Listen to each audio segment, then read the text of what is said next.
네, 이번에는 사법농단 의혹 관련 소식을 짚어보겠습니다. 이 사법농단 의혹이 이제 법정으로 넘어갔는데 의혹에 연루된 전현직 법관 10명이 추가로 기소가 됐죠. 예, 뭐 지금 양승태 전 대법원장 시절에 네. 사법농단 관련해서 의혹을 받고 있는 이제 그런 판사들에 대해서 또 뭐 전현직 판사죠. 예. 에 대해서 10명에 대해서 기소를 했습니다. 그래서 실질적으로 전현직 판사 중에서 재판에 지금 회부돼서 받아야 할 사람들이 14명이에요. 네. 왜냐하면 양승태 전 대법원장이 기소가 돼서 재판을 그렇죠. 받고 있고, 그다음에 임종원 전 법원 행정처 차장이 있죠.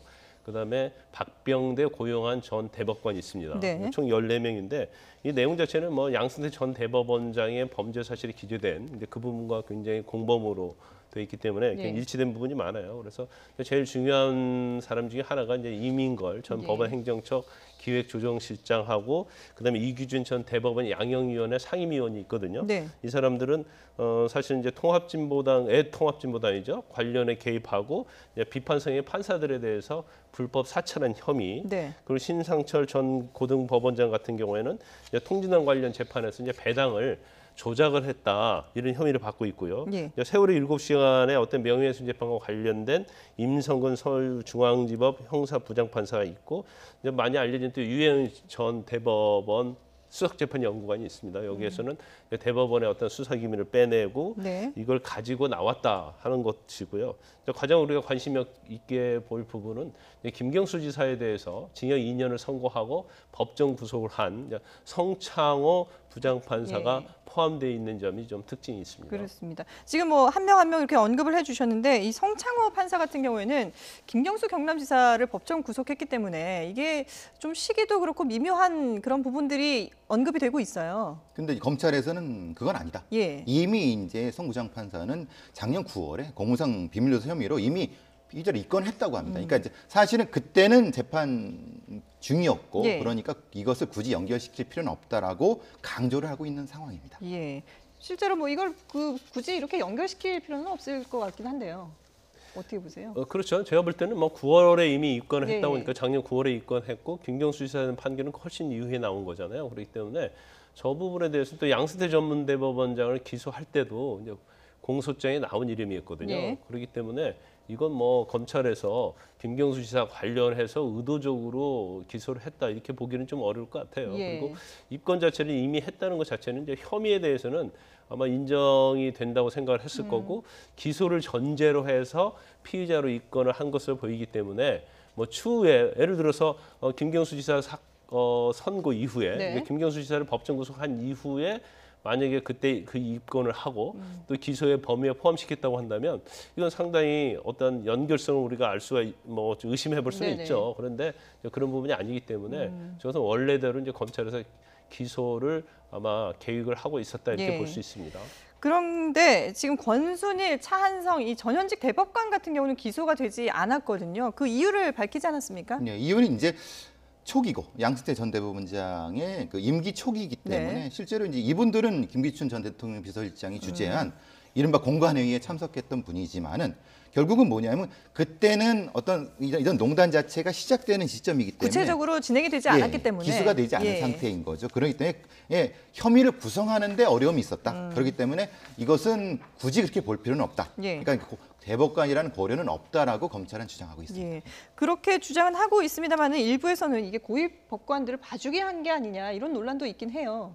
근데 이걸 전체적으로 지금 관련됐다고 해서 모든 법관들 이제 기소하기는 어려울 거예요. 네네. 왜냐하면 일단 혐의가 인정이 돼야 하고 예. 그 검찰의 입장에서는 이제 기소를 하게 되면 유죄가 나와야 하는 거거든요. 네. 근데 유죄가 나오지 않는 경우도 있고 또 경우에 따라서 이제 범행에 가담을 했지만 그게 굉장히 경미한 경우가 있습니다. 예. 근데 그런 경미한 경우까지 다 가리지 않고 기소를 하게 되면 사실은 뭐 사법 정의에도 맞지 않는 거죠. 예. 그래서 이제 검찰이 얘기하고 있는 것은 범죄의 중독성, 범죄의 중대성, 예. 그리고 가담 정도, 그리고 나중에 이제 과연 유죄가 나올지 그 부분에 대한 현실적으로 공소 유지가 될 가능성 네. 이런 걸 살폈다고 그래요. 그래서 지금 검찰 관계 이 얘기한 걸 그대로 얘기하면 단순히 죄가 되고 기소 범위를 정하면 기소 범위가 지나치게 이제 넓혀질 수 네. 있다는 거죠. 그래서 아까 말씀드린 그러한 그 행위 양태에 따라서 네네. 불법적인 행위를 명확히 알고 있었느냐. 예. 그리고 진상 규명에 기여한 정도 이 부분은 이제 검찰의 수사에 얼마나 협조했는지 이제 네. 이 부분이 되겠죠. 그리고 현행법상 이제 범죄 구성 여부 이건 뭐 공소유지와 관련된 부분입니다. 그러니까 기소가 됐을 때 유죄가 나오는지 여부 이런 걸 전체적으로 종합적으로 고려를 해서 예. 이제 법관의 기소 범위를 정했다 이렇게 볼 수 있을 것 같습니다. 예. 그러니까 검찰의 입장은 기소 범위를 최소화했다 이렇게 이제 정리를 해볼 수 있을 것 같은데 이 기소와는 별개로 법관 66명을 이 대법원에 비위 통보를 했습니다. 어떤 혐의들을 비위 통보를 한 건가요? 그러니까 이제 비위는 이제 이거는 기소까지는 아닌데 재판에 갈 정도는 아니고 아닌데 예. 그렇지만은 어떤 형태의 어떤 비위 정도인 거죠. 근데 이제 법관은 독립이 돼 있고요. 네. 그러니까 해임이나 파면은 되지 않는 거예요. 그거는 예. 이제 당연히 탄핵되는 과정에서 그런 거고 그렇다면은 견책이라든가 감봉 같은 형태로 갈 정도인데 예. 문제는 그것이 가능하겠느냐. 왜냐하면 뭐 구성이라든가 네. 실제로는 관련된 대법관이 또 징계위원회 위원장을 맡아야 된다고 합니다. 예. 그런데 이제 그것이 얼마나 구성되고 또 3년 안에 그 징계위원회가 마무리돼야 된다고 하는데 사실 그것은 국민들이 좀 의문을 갖고 있는 거죠. 예. 좀 시간을 좀 끄는 것이 아니냐 이런 말씀도 하고 있는 것 같기도 예. 하고 좀 그렇습니다. 실질적으로 처벌을 하기가 쉽지 않을 것이다. 그렇죠. 예. 예. 근데 뭐 처벌 여부를 떠나서 일단 이 비위 통보받은 66명이 이 전체 그 법원 판사들의 한 2% 정도 된다고 하거든요. 그러니까 이게 적지 않은 수다 보니까 이게 판사들 사이에서도 상당히 충격이다 이런 반응들이 나오고 있다고 해요. 그렇죠. 일단 뭐 그 인원수에 있어서도 예. 굉장히 충격적일 거예요. 한 100명 가까이 되기 때문에. 그렇죠. 그런데 이제 문제가 되는 것은 징계를 비위를 통보했으면 이제 징계 절차에 돌입을 해야 하는데 지금 관련된 판사들이 물론 뭐 지금 이 10명이 기소됐고요. 예. 또 나머지 66명에 대해서는 이제 비위 통보를 했지 않습니까? 그러면 합치면 76명이나 된단 말이에요. 예. 그러면 법원에 있어서 일단 판사들이 굉장히 이제 현재 사무 분담을 받아서 재판을 하고 있는 경우가 많이 있거든요. 그렇죠. 그러면 이제 재판과 관련해서도 이걸 어떻게 조정할 것이냐. 과연 재판에서 배제를 해야 할 것인지 예. 안 해야 할 것인지. 근데 배제를 안 하게 되면 사실은 그 재판부에서 재판을 받고 있는 사실은 당사자들이 거기다 또 불만을 표출할 수 있거든요. 그렇죠. 내 재판 사건도- 결과에 불복할 수가 있죠. 그렇죠. 내 예. 사건도 재판 거래 의혹이 될 수 있는 거 아니냐. 예. 더군다나 그러한 혐의를 받고 있고 그러한 비유가 있는 판사한테 나는 재판을 받을 수 없다. 네. 또 이렇게 깊이 신청할 가능성도 커요. 하지만 이제 법원의 입장에서 보면 만약 징계를 또 하고 재판에서 배제하게 되면 이 재판에 굉장한 공백이 생기거든요. 그래 업무가 굉장히 다른 판사한테 과대하게 배당이 됐기 때문에 네. 아마 그 부분에 대해서 법원 입장에서 보면 굉장히 고민스러운 부분이 될 겁니다. 예.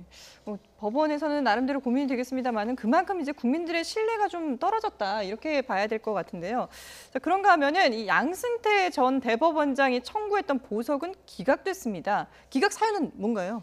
기본적으로 이제 그 기각 사유 자체는 범죄 중대성. 결국은 이분이 최종 결정권자 아니겠습니까? 결국은 이분이 보석돼서 나왔을 때 여러 가지 흔히 말하는 회유도 할 수 있는 거고 증인한테 무언의 압박도 할 수 있는 거고 그렇기 때문에 청구 자체는 기각이 됐는데 예. 뭐 내용 자체는 그렇습니다. 뭐 보석을 허가할 만한 사안이 되지 않는다라고 했는데 예. 그 말 안에는 굉장히 큰 함의가 들어 있는 거죠. 어떤 함의? 최종적인 형태의 힘을 발휘할 수 있는 거 아, 아니겠습니까? 예. 왜냐하면 관련자들이 현직에 있지 않습니까? 네네. 그럼 현직에서 무언의 어떤 영향을 미칠 수 있지 않을까?